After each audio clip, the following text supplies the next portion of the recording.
Welcome back, and thank you for watching Toledo's longest running 9 a.m. show, Good Day. So while not my choice, my first choice in a relaxing read, there are plenty of men and women who enjoy a really good romance novel.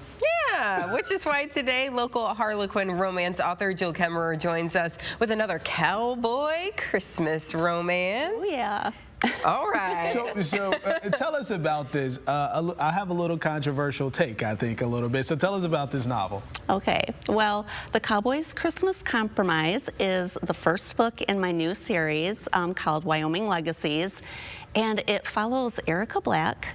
She's a single mom with a 2-year-old son, and she recently inherited this big cattle ranch, but she needs a new manager. And everyone tells her, oh, hire Dalton Cambridge. And she's like, no, because Dalton is her ex-husband's new wife's ex-husband. Yeah. So that makes them exes of each other's exes, and they're like way too complicated. Right.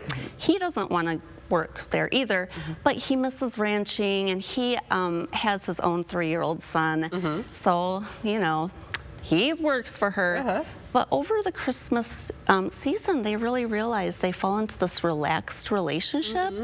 But they have a lot of emotional scars that they need to heal before they can embrace a future together. You know, Amanda, I feel that Jill, she takes you in with that because there's so much controversy wrapped in that, so many emotions, scars. So it plays out, I'm sure, throughout the novel. Oh, yeah. And, you know, all of my novels do have a lot of the kind of Hallmark feels, the Christmas feels. So it's not too heavy. Okay. It's more fun, you know, but it does have a lot of emotion too. But I do think it's a perfect time of year to get started on this. So as you mentioned, people are going to be watching the Hallmark movies here pretty soon, and so why not? So why not grab a book as well? And you mentioned that this is the first in a series. So what's really fun about the series that you do is that all the characters are kind of intertwined, and that's a lot of fun. So I've read, I think, all your series at this point, and it's just so great to see the characters develop in one another's stories. So this is we're starting fresh here. So we got a new whole new storyline. This series features a group. It's the Jewel River Legacy Club, and so all of the characters are interacting in this club too, and there are hijinks. I'm just telling you. So a lot to look forward to. So Jill, what else have you been working on besides just the book?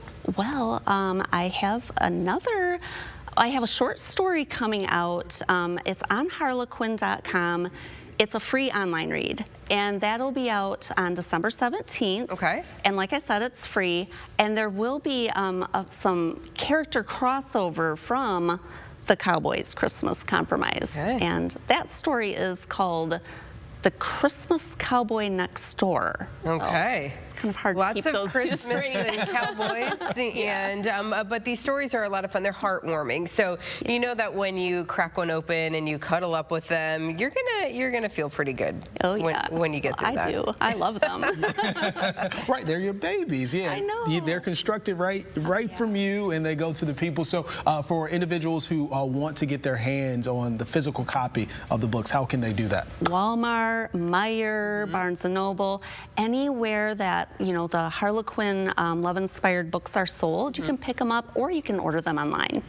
So how do you get inspired to write these stories? Oh, I don't know. I get inspired by everything. I just, you know, something really random will just kind of spark, and I'll be like, oh, I wonder if this could happen. No, that couldn't happen. And I'm like, oh, that could happen. That's gonna happen. And it's going to happen. And what about the Wyoming setting and the Cowboys? What about that just really interested you? Well, I think it's that feeling of very rural, very wide open spaces. You know, you have to rely on your people, and these small towns, you just become really connected. I grew up in the country, so I guess I kind of relate to that. Yeah, and speaking of something being relatable, romance, because everyone has their thoughts on love and how to handle different situations. So I'm sure you get a lot of feedback when it comes to that. You know, I don't. I wish I did. I like to hear. I love hearing about it. Yeah, I have a lot. Yes. Stephen won't work for his ex's ex or whatever. No. We need to get together and have coffee and talk it out. Yes, because when I was looking over this, I'm like, absolutely not. I would never. That's what I thought too. I would have to find something else to do. And then I wrote it. Yeah. I don't Jill know found a how. way. And I'm like, no. So these two can't get together. Yeah, and they figure it out. I don't understand how individuals could even figure something like that out. It would be too personal for me. It was you have to read it. See? It was hard for them to get through it. It was hard. And I think a lot of people can relate to that, you know, with different relationships that they've been in, you know, and marriages maybe that have ended and now they're trying to move forward. So this could be very inspirational for them, especially around the holiday season. hope so. Make sure everybody gets out and grabs a copy of that new one. Hey, I hope so. Congratulations, and we can't wait to hear how the rest of the series is going to go. Thanks so much for having me. I Thanks for appreciate coming it. today. Thanks for coming, Jill. Well,